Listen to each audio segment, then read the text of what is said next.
ꯑꯩꯈꯣꯏ ꯃꯅꯤꯄꯨꯔꯒꯤ ꯁꯒꯣꯜ ꯄꯣꯅꯤ ꯑꯁꯤ ꯌꯣꯛꯈꯠꯃꯤꯟꯅꯁꯤ ꯑꯃꯗꯤ ꯍꯤꯡꯍꯟꯕꯗ ꯑꯩꯈꯣꯏ ꯑꯃꯠꯇ ꯑꯣꯏꯕ ꯊꯧꯗꯥꯡ ꯂꯧꯃꯤꯟꯅꯁꯤ ꯍꯥꯏꯕ ꯋꯥꯈꯜꯂꯣꯟ ꯑꯗꯨꯗ ꯄꯥꯡꯊꯣꯛꯆꯕꯅꯤ ꯀꯛꯆꯤꯡ ꯗꯤꯁꯇ꯭ꯔꯤꯛ ꯄꯣꯂꯣ ꯑꯦꯁꯣꯁꯤꯌꯦꯁꯟ ꯑꯁꯤ ꯍꯧꯈꯤꯕ ꯏꯪ ꯀꯨꯝꯖꯥ 2018ꯗꯒꯤ ꯑꯩꯈꯣꯏ ꯏꯁꯇꯥꯕ꯭ꯂꯤꯁ ꯇꯧꯔꯒ ꯁꯒꯣꯜꯁꯤꯡꯁꯤꯒꯤ ꯌꯥꯏꯐꯅꯕꯒꯤꯗꯃꯛꯇ ꯊꯕꯛ ꯊꯧꯔꯝ ꯀꯌꯥ ꯑꯃ ꯉꯁꯤ ꯐꯥꯎꯕ ꯆꯠꯊꯗꯨꯅ ꯂꯥꯛꯂꯤ ꯃꯁꯤꯒꯤ ꯃꯈꯥ ꯇꯥꯔꯛꯄ ꯑꯣꯏꯅ ꯑꯩꯈꯣꯏꯅ ꯂꯥꯛꯂꯤꯕ ꯑꯦꯄ꯭ꯔꯤꯜꯒꯤ ꯇꯥꯔꯤꯛ 18 ꯑꯁꯤꯗꯒꯤ ꯅꯨꯃꯤꯠ 10ꯅꯤ ꯆꯨꯞꯅ ꯍꯥꯏꯖꯕ ꯇꯥꯔꯦ ꯅꯨꯃꯤꯠ 10ꯅꯤ ꯆꯨꯞꯅ ꯑꯩꯈꯣꯏ ꯔꯥꯏꯗꯤꯡ ꯀꯣꯆ ꯑꯃꯈꯛ ꯁꯤꯟꯖꯒꯗꯧꯔꯤ ꯍꯥꯏꯔꯤꯕ ꯄꯥꯡꯊꯣꯛꯀꯗꯧꯔꯤꯕ ꯔꯥꯏꯗꯤꯡ ꯀꯣꯆ ꯑꯁꯤꯒꯤ ꯃꯔꯨꯑꯣꯏꯕ ꯄꯥꯟꯗꯝꯗꯤ ꯂꯝꯗꯝ ꯑꯁꯤꯗ ꯂꯩꯔꯤꯕ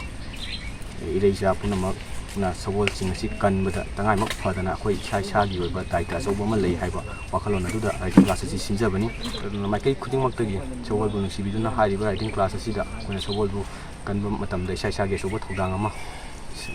tangay fadana yawi haibu wakhalon adu kas sagonaduna haiba class sida saruk yabiyo chathadoriba kaino koi writing class asi khunpali hana khangnaba howai tiraksak ki hojok sanaiba kasing district si oiba toriba ground asi dum chathajagani nupa su nupi su class asi da saruk animak loina bak saruk yabiba yagani tasengna hairagadi sagol si hojik sanjabung matik chana leinarak taba sagol grazing field adi grazing ground asingba government na thabo kaya mandi paikali tawadabu laiba sagol masing chingjiga dakhulakliba sagol jabam haiba tare sagol gi grazing ground che matik chana laitabdagi ayamba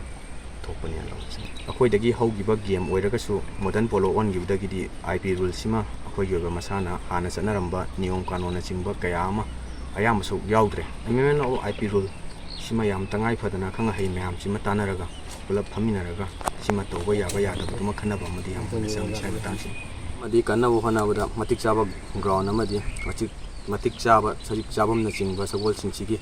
mafam asaba fajana leitabna maram oiraka khudong chadaba kaya amadi mayongnari hai hiram sing asidasu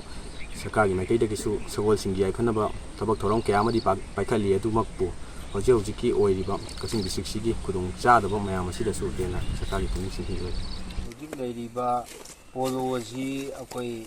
manipur na hudopani meitei na hudopani na leiragasu masai supada hangiba question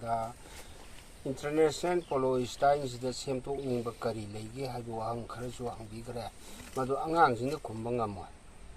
semtok ningai di hudopana koina hudoga migi da sanari migi mapani yam kaidana sokta pandana ba sanarakani toimasu masida semtok ningba kharadi lei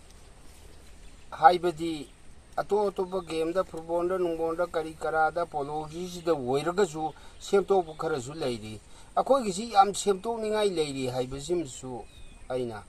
thamjaningi ai sagi chai humbadra tarumu sure ai polo ji ipa haktak tagi sana rakpani hojik chu adum tongra sana khona bangami charging na hangibu question do issue sina hang kumbang amoy adu hojik aigi brain ji phalaktrabani na ngasai gi sagol gi tongmogi maramda migi maron mayam doina lala su qualify oidabani na haiba haitraga joi khardang tamjage akoi sagol kangjai sanagadoriba sagol ama tambiba takpiba niyom kanon mayamse ai jimi maron khari yargusu sumhaina rami to yaramne dum khange kanon kaido akoi sana kangnon se masi akoi na karamai tawundna ipai puna sanaramge haibi wafam do khardang thamjage akoi sagol ama tongba tambiba takpiba matamda class 9 na angang nasari de haitare mi maron du kharga jo haijege ko tambi badona adum class 9 na tambi gadabani ko chogoni tambi da noi kenter trot haiji kari haibano ai khangde kaido khangoi de akoina sagolam tambi matamda karamba maron da kari loli da ni maron amate yauduna khoi tamame karamai tambi sagolama ahamba tongba tambi matamda macha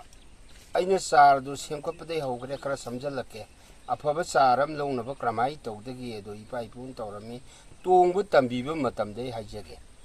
sagolama class p dina tongbu tambiba matamda karamba class p ni kramai tawni haibasi mai mathakta tongbu yarba sagondo tenaba haibe teba idi magai gi paulongna dana magai ga maruk boina loina dana leiba yanaba mabu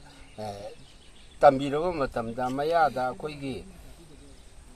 크루지 하이레고 거이나 아코이 스타링금부도 뭐이 미 동도 아도 하버 담비라니 아두가 아코이는 마탁다 까카트링이 마탐 마부 똥드링이 마탐다 마카다 크루지도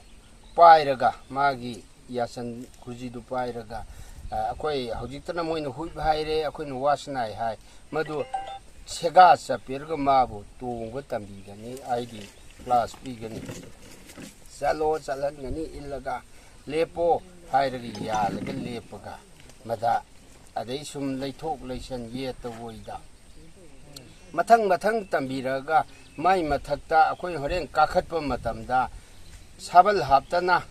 사딩다 하이레 코이나 아코이나 콩이 아드라 마이 매양랜다 팜바다 마나 꼬이드나 버기다막다 아이 굿시나 이사나 오이 마사기 오이다 레이라바니나 아이 예탕바 콘나 마기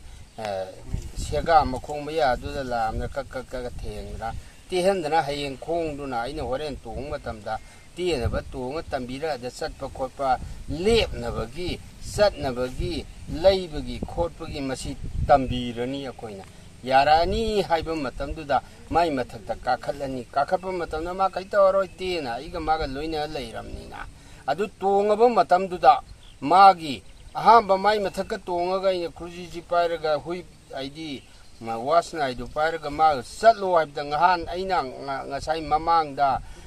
makhada leingida 삿로르가 일레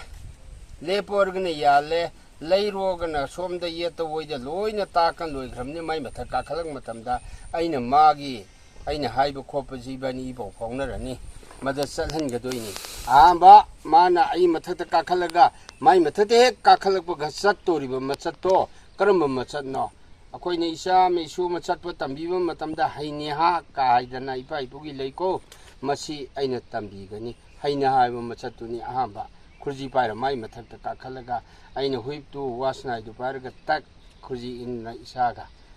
talahum zipidana khong thin gani masada khurji in gani ai nga sai wasna du mona kak thenga sat gani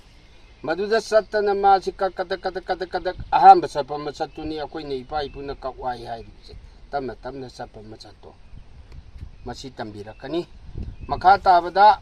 aina amuk mabu kakwai si chalaba matungda kitang kanna sanana baidamakta karamba masat akoina kalai araw bahai pai puna kawaya sina katadak chapani akoi kawaya nga sai ingraji da tro kenter ka haidise adumaina gadang ipai puna awa sajen ka hai akoi huiram jen ka na chen ma masat se masik kalai si thani madu kalai araw bo kowi kalai araw si thagani adudai ma si aina nga sai mathakta ngahan aina tambidana ahamda tambi loi khraba machanina ma si yantak tawdana break si chungkham si kham kanda lepani adudagi di aina kari machat tambirakani nganuram mahaibadi somda mukchapa thektana chapa machat tu nganuram kowi madui nganuram doina khar tambirani madai ma yare yabdagi di aina mo hanjallaga ma se khuriji yalaga segap kisi haiba machachi tungbini segap kisi haiba machachi karamba machano haibada akoi song kanji chana bada landa nungda kanagi loina yengna tingkang thengna ba yabagi machachini segap kisi di haujiktana thaina na mari gi angka haugina angraji gi ai ki angka gi mong sida yeta woida leibisi tambirakani ko masi tambirabo matungda aina madu yare khangbadagidi aina mongwanda ngasai karamba tan tambirakani swa hairiba machache starse thak seloi bise aina selu yabre yengani selani ai sungkha ma haibide lepna na bido tak yandra mu yengani lepani masi tambiba loiraba matamda aina karamba machat tambirakani kwak mangjong hairiba selo lepo haiba machache aina tambirakani matamduda sagonji start tawruni amuk chenge tawwa amuk lepa wangna chendra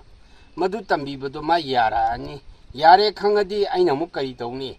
kalei lengkhai haidra masalam leidi karamba masano